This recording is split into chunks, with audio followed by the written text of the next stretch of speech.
Number की गाथा। अब ये ना पहले से चौथे में जाते हैं कि पहले से पांचवें में जाते हैं कि पहले से सातवें में जाते हैं? तीनों में जाते हैं। तो जो तीनों में जाते हैं तो तीनों के परिणाम के एक जैसे होते हैं? नहीं, अच्छे अलग अलग होते हैं। उस बात को बताने के लिए, सिद्धि करने के लिए गाथा है 41 नंबर की। तच्चरिमेठिदि बंधो आदिम सम्मेण देश सयल जमम पडिवज्यमाण गस्सवे संख्ये जगुणेण हीणकमो। अब यहाँ पर जो कंपैरिजन दिया था ना जस्ट पहले कि संख्यात गुणाहीन होता है, जो सम्यक्त प्राप्त करने के सन्मुख है, करण में वर्तमान है, अध प्रवर्त करण के पहले से अंतिम समय में कितना है, उसके संख्यात गुणाहीन बंध है। अब वो कह रहे हैं कि थोड़ा सा और विशेष बताते हैं आपको। तच्चरिमे ठिधि बंधो, वही अध प्रवर्त करण का अंतिम समय है, उसमें आदिम सम्मेण, आदिम यानी पहला सम्यक्त्व है, प्रथमोपशम सम्यक्त्व, उसके साथ में देश जमम सयल जमम, यदि देश यम यानी पंचम गुणस्थान को प्राप्त करे तो, और सयल जम यानी सकल संयम को प्राप्त करे तो, उसको होने वाला पडिवज्य माणगस यानी प्राप्त करने वाले को जो स्थिति बंध होता है वह संखेज गुणों भी कम सो, संखेज गुणों और हीण कमो, और संख्यात गुणा कम होता है। मतलब ये है, कोई जीव पहले से चौथे में जा रहा है तो उसने एक कोड़ा कोड़ी सागर से भी आपने कितना करवा दिया था? 50 लाख करोड़ सागर कराया, बाकी उसने हटा दिया। कोई व्यक्ति पहले से पांचवें में जा रहा है, जा सकता है कि नहीं? जा सकता है। तो पहले से यदि पांचवें में जा रहा है तो उसको जो स्थिति बंध हो रहा है अंत में, अध प्रवर्त करण के अंत में और कम हो रहा है। और कितना कम हो रहा है? संख्यात गुणा कम। तो 50 लाख करोड़ था ना, उसमें और 2 का भाग लगाओ, कितना बचा? 25 लाख करोड़। कितना घटा दिया उसने? 75 लाख करोड़। 75 लाख करोड़ घट गया उसका। ऐसा कैसे घट गया? उसका टाइम ज़्यादा लगता है क्या? टाइम ज़्यादा नहीं लगता है, उसका टाइम तो वही है, टाइम वही है किसका? अध प्रवर्तकरण का, वही 16 समय है, लेकिन वही 16 होने पर भी उसकी विशुद्धि ज़्यादा है। पहले से पांचवें में जाने के लिए ज़्यादा ही मेहनत करनी पड़ेगी, पहले से चौथे में जाने के लिए कम मेहनत करनी पड़ेगी। और इसकी अपेक्षा कोई व्यक्ति पहले से जाए सातवें में, पहले से सातवें में जा सकते हैं क्या? जा सकते। मिथ्या दृष्टि जीव सातवें में चला जाएगा? चला जाएगा, जरूर चला जाएगा। तो जो वो जाए, उसका जो करण चल रहा है, उसका जो अध प्रवर्त करण है, उसमें जो उसको अंत में बंद हो रहा है वो और भी संख्यात गुणा कम हो रहा है। तो पांचवें वाले को कितने बंद पे छोड़ा था? 25 लाख करोड़ सागर। इसका और संख्यात गुणाहीन करो तो कितना हो जाएगा? 12.5 लाख करोड़। बताओ कितना लाभ है? पहले से सातवें में जाने पर कितना लाभ है? केवल 12.5 लाख करोड़ बचा, और कितना घट गया? 77.5 लाख 87.5 लाख करोड़ गया, और मात्र रह गया 12.5 लाख करोड़।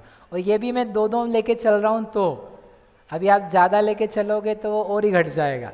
2 सबसे लोएस्ट है, उससे ज़्यादा 3 कर दोगे तो और ही ज़्यादा घट जाएगा। इतना ज़्यादा, यानी बताना उससे ये है, जीव के परिणामों के बिना ऐसा नहीं होता है। जो ये कार्यक्रम चल रहे हैं ये सब किससे चल रहे हैं? परिणामों की विशुद्धि के बल से चल रहे हैं। तो परिणामों में इतना दम आ रहा है, विशुद्धि इतनी ज़्यादा बढ़ रही है, उसके कारण से इतना बंध घटे जा रहा है। तो इसका जो स्थिति बंधावसरण का पैमाना है ना, है तो पल्ले बटा संख्या थी, लेकिन बड़ा आएगा। जो पहले से पांचवें में जा रहा है उसका परिमाण विशेष आएगा। क्यों? क्योंकि पहले गुणस्थान से जो चौथे में जा रहा है उसकी जो विशुद्धि है, उसकी अपेक्षा से पहले से जो पांचवें में जा रहा है उसकी विशुद्धि अनंत गुणा ज़्यादा है। वैसे के वैसे जो पहले से पांचवें में जा रहा है उसकी जो विशुद्धि है उसकी अपेक्षा से जो पहले से सातवें में जा रहा है उसकी विशुद्धि और अनंत गुणा ज़्यादा है, इसलिए उनके स्थिति बंध का अपसरण भी ज़्यादा होता है और ज़्यादा होकर के उनका जो सत बंध रह जाता है वो इतना कम रह जाता है। ठीक है, इस प्रकार से अध प्रवर्तकरण के जो आवश्यक हैं वो यहाँ पूरे हुए। इन तीनों का काल एक जैसा ही रहता है? तीनों का यानी पहले से पांचवा छठा सात चौथे पांचवे और सातवें में जाने का काल उन्होंने अलग से दिया नहीं है, अंतर मुहूर्त लेकिन हाँ अंतर मुहूर्त तो सब जगह ही है, लेकिन एकदम एग्जैक्टली कंपेयर करके नहीं दिया कि जिससे हम ये कह सकें फॉर श्योरिटी कि है इतना ही उसका तीनों का, लेकिन ऐसा लगता है समान होना चाहिए, क्योंकि वो विशुद्ध अगर अलग होता तो अलग प्रकार से कहते। जैसे छपक श्रेणी के अध प्रवर्तकरण के काल का कंपैरिजन दिया, उपशम श्रेणी से दिया, वैसे इनके काल का अलग से कंपैरिजन नहीं दिया। तो हो सकता है अलग भी हो इनका काल, हो सकता है समान भी हो, उसके बारे में उपदेश प्राप्त नहीं है वीरसेन स्वामी की भाषा में। हाँ भैया, हाँ जैसे कहाँ? हाँ जैसे ये पहले गुण स्थान से चौथे गुण स्थान में जा रहा है, चौथे पांचवें सातवें में, तो इसमें ये करण परिणाम उसको कंटिन्यूअसली तो चलेंगे नहीं, क्योंकि वो अपने सांसारिक काम भी करेगा जी। हाँ कराओ कराओ आप कराओ कराओ सांसारिक, मतलब सब चीज़ें करता रहेगा, तो फिर उसको इन परिणामों में कौन से भावों की प्रधानता रहेगी? अच्छा मतलब आपको क्या चलते फिरते उठते बैठते करण परिणाम कराने हैं?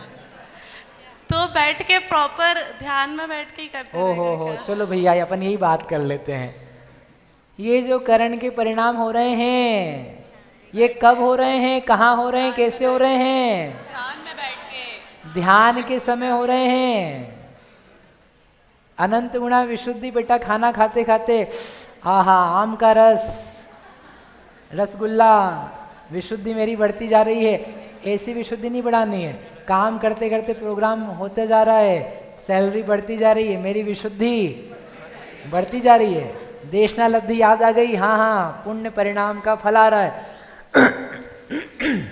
ऐसे क्या है चलते फिरते नहीं होता है, खाते पीते नहीं होता है, सोते जागते नहीं होता है, प्रॉपरली करण चल रहा है ना। अब करण के समय आपके सारे जो उपयोग हैं वो निज स्व आत्मा की तरफ, भेद ज्ञान की तरफ, धर्म ध्यान की तरफ उन्मुख होने चाहिए। शांति से बैठोगे ना तब जा करके होता है। तब तभी आपको कलश सुनाया था मैंने, विरम किम परेणा कार्य कोलाहलेन। उन्होंने क्या बोला? विरम शांति लो, शांति, अलम रुक जाओ, कोलाहलेन इस कोलाहल से न तुम्हारे खाने पीने, काम करने, दौड़ने भागने, इन सब से क्या होने वाला है? इन सब में नहीं होगा। पश्य षण्मासमेकम, आप देखो हृदय सरसी, अपने हृदय कमल में आत्मा को पुद्गल से भिन्न देखो, तब जाके काम बनेगा। ननु किम अनुपलब्धि भाति किंचोपलब्धि, क्या बोला उन्होंने? उस समय उपलब्धि होगी। ध्यान शिविर में क्यों बुलाया था आपको? क्यों बुलाया था? 10 दिन की छुट्टी के लिए। लोग ध्यान शिविर में आते हैं छुट्टी मनाने के लिए, आप नहीं, दूसरे बोले शांति मिलेगी, शांति। तो हमने आपसे ध्यान शिविर प्रारंभ होने के पहले कहा था ज्योति भाभी, याद है कि शांति वांति के हमारे पर्पज़ नहीं है कराने के, वो आपको वैसे भी हो जाएगी, कहीं भी चले जाओगे मोबाइल छोड़ करके शांति मिल जाएगी।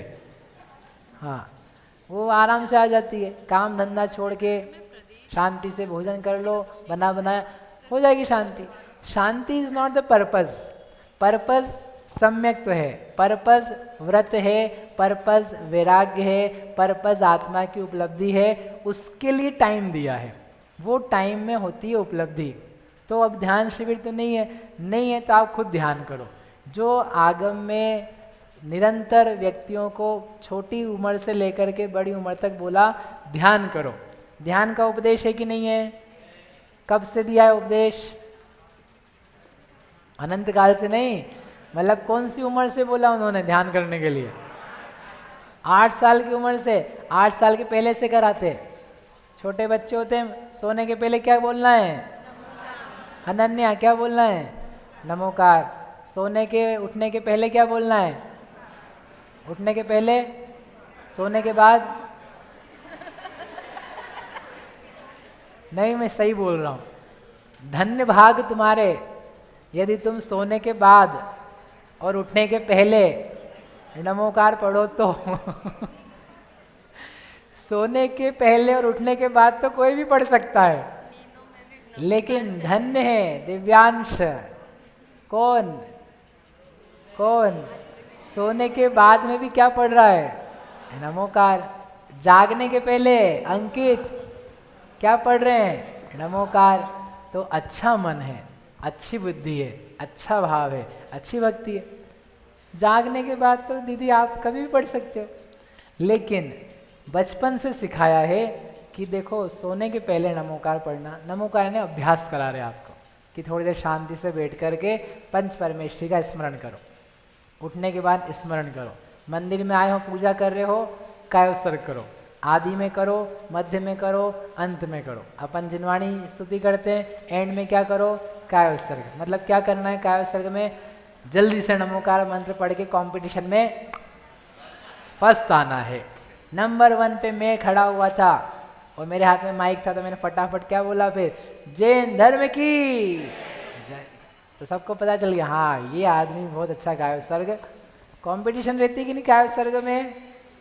हाथ बोलो, अच्छी तरह से रहती। पता नहीं क्या रहता, उसका नाम है कायोत्सर्ग। अच्छी तरीके से आप फ्री हो जाओ, आपको कुछ भी याद ना रहे, केवल ये याद रहे कि हमने क्या सीखा है, क्या पाया है, कितना अच्छा समाया है, वो आ जाए। उसके लिए क्या था? कायोत्सर्ग था। लेकिन हमने क्या किया? कुछ और कर दिया। वो ध्यान करने का, आपके उपयोग में प्रायोगिकता लब्धि लाने का, विशुद्धि लाने का, करण लब्धि को जन्म देने का अवसर था। ठीक है, तो जब जब भी करण लब्धि होगी वो कब होगी? आप जब बुद्धिपूर्वक विचार पूर्वक ध्यान करने के लिए उन्मुख हो, ध्यान करने के लिए सोच रहे हो, हम लगाएं अपने उपयोग को अपने आप में, तब जाकर के ये अवसर बनते हैं करण लब्धि के। ठीक है, इसलिए संसार के काम करते हुए आपको कभी क्षयोक्षम हो सकता है, विशुद्धि हो सकती है, कभी धर्म की याद आ सकती है, पुण्य परिणाम हो सकते हैं, भगवान का स्मरण हो सकता है, तत्व का विचार आ सकता है, लेकिन वो करण लब्धि नहीं होती है। करण लब्धि के लिए अनंत गुणा अनंत गुणा। अरे वहाँ पर तो आप काम में व्यस्त हो, खाने में खरीदने में व्यस्त हो, वहाँ नहीं होती। ठीक है, इतना हो सकता है कि उन सब कामों के बीच में आपको चढ़ जाए, धुन चढ़ जाए। आपने कहा होता हो सो हो, आज तो मन अच्छा लग रहा है, ठीक लग रहा है, सब लैपटॉप वगैरह बंद करके, सारे लोगों से बातचीत छोड़ करके अपन शांति से बैठे। ज़रूरी नहीं कि ऐसे ही बैठो, आप शांति से बैठ जाओ तब भी होने लगता है। समझ में आना चाहिए, अरे कितना अच्छा विषय है, अभी टाइम नहीं है। समझ में आना चाहिए अच्छा समय कब चल रहा है, मन कब अच्छा हो रहा है, और उस समय सब काम छोड़ करके एक काम करना चाहिए, तत्व विचार, भक्ति का। जैसे ऐसा लगता है ना आज का दिन अच्छा है, आज मन अच्छा लग रहा है, आज अपने लिए दिन सुहावना है, गर्मी भी नहीं है, बारिश होने वाली है, हाँ बाहर से भी सब अनुकूलता है। कोई साइंस मिलते हैं, साइंस मतलब चिन्ह मिलते हैं, आज क्या होगा अक्षय भैया, बहुत बड़ा विज्ञान है ये, अच्छा होगा। तो क्या करना पीयूष भैया उस दिन क्या करना? अपने को दुकान खोलना, मुहूर्त कराना, कुछ नहीं करना, सब काम छोड़ देना।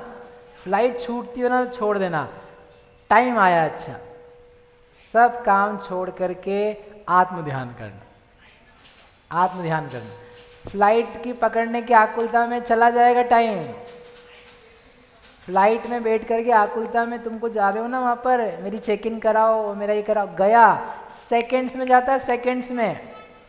आप अभी विशुद्धि आ रही है, रुक जा, मैं पहुँच जाऊँ वहाँ जाके करूँगा, खेल खत्म, गया। तुमने उसको तरसाया ना, वो तुमको तरसाएगी, नहीं आएगी, टाइम लगेगा। देखो टाइम बहुत मुश्किल से आता है, सच्ची कह रहे, आपसे अनुभव से कह रहे, आगम से कह रहे। आपको नहीं पता है कब टाइम आएगा। वो विशुद्धि का पल, वो कर्म की दशा, वो वेट नहीं कर रही तुम्हारा कि मैं इसको मंदिर में पहुंचेगा तभी अवसर दूं। ये जब अच्छे खा पी के बैठा है, सुहावने मौसम में बैठा तभी समय दूं। वो समय कभी भी आता है, एनी टाइम आता है, दिन में आता है, रात में आता है, कभी रात को नींद नहीं आती, जाग जाओ तब भी आ जाता है। तो जब भी आ जाए सब काम छोड़ करके, सब विकल्प छोड़ करके जिसके लिए वो आई है ना उसमें समय देना चाहिए, ठीक है। और कभी दिन खराब जा रहा हो तो तब भी उसी तब तो वैसे भी भक्ति करनी चाहिए। टाइम खराब जा रहा है, मन नहीं लग रहा है, डांट पड़ रही है, पैसे नहीं मिल रहे, रोग हो रहा है, तो क्या करें? कुछ नहीं, विघ्नोगा प्रलयम यान्ति शाकिनी भूतपन्नगा विषम निर्विष्टाम याति स्तूयमाने जिनेश्वर। जिनेश्वर की भक्ति करने से सारे काम होते हैं। तो फिर क्या करो, तब भी मंदिर आ जाओ। मतलब क्या निकला, अच्छा टाइम आए तो मंदिर आओ, बुरा टाइम आए तो मंदिर जाओ। तो घर कब जाएं? 9:30 बजे। भैया भाई समझ में बात कितना बढ़िया है।